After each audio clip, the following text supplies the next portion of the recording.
Thursday I visited Jaipur Foot once again, and to my surprise there was a holiday, or at least the preparations for a holiday. So they were going to be closed on Friday and Saturday.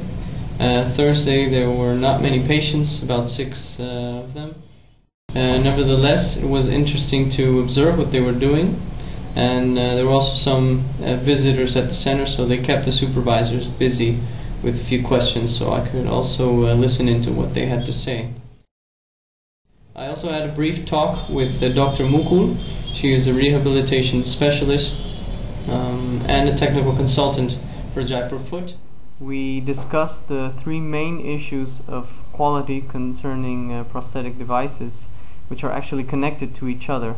So first you want to make sure the device is comfortable, which then leads to a more stable device, and finally the combination of these 2 elements will make sure that you have a functional device.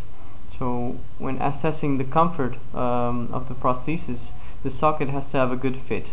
There can't be any pain or too excessive pressure on some areas. Now this fit will in turn combine with the alignment of the device to create the stability needed when the patient is standing and bearing weight on it. Finally, these 2 elements combine in the gait or in the walking trial, plus the experience level of the patient is what's going to give the functionality level of the device. Now, there were some interesting cases I observed.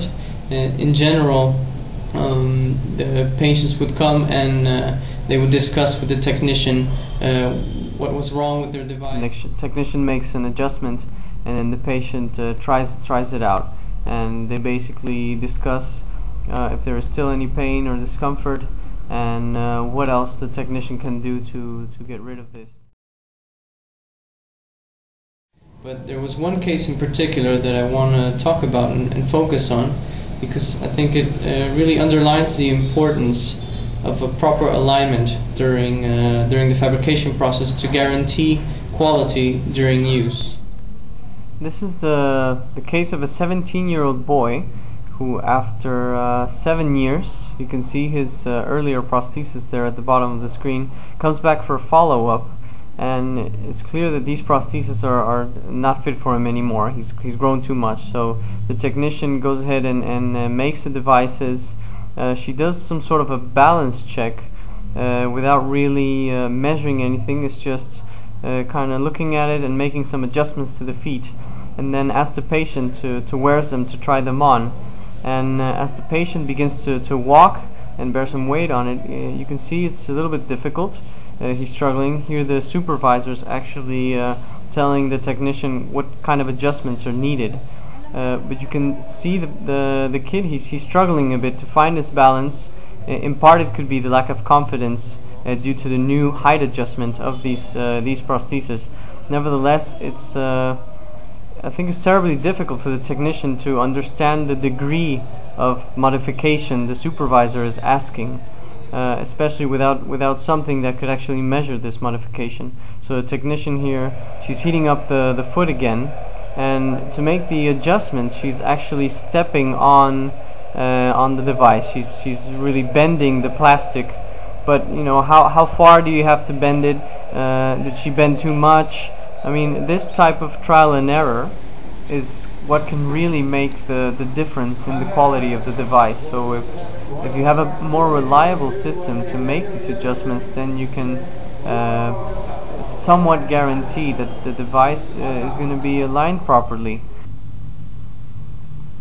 So next week I'm going to be gathering more information. First off, I'm going to prepare a questionnaire for the patients in order to establish some demographics and gather information about first-time patients, and also follow-ups, because according to Dr. Mukul, 30% of their daily patient intake are follow-ups. I also want to hold a creative session with technicians to explore their motivations, their concerns, maybe using an open discussion or some role-playing to break the ice, and also some out loud brainstorming. I also would like to measure the current quality status of the devices using a very simple method laying some cardboard paper on the ground and having the patients walk directly on it, to mark their footprints on the paper, and then later I can measure certain parameters that can actually be compared to normal gait. On Thursday I actually thought that this holiday would set back my work, but I think it gives me some time to adjust, some time to get used to Jaipur, to learn about my new family, as I'm staying as a guest in their house, so that's really nice, and also gives me some time to prepare for next week. And also, due to the holidays, Jaipur Foot won't be as busy, so it'll be easier to get the help of technicians.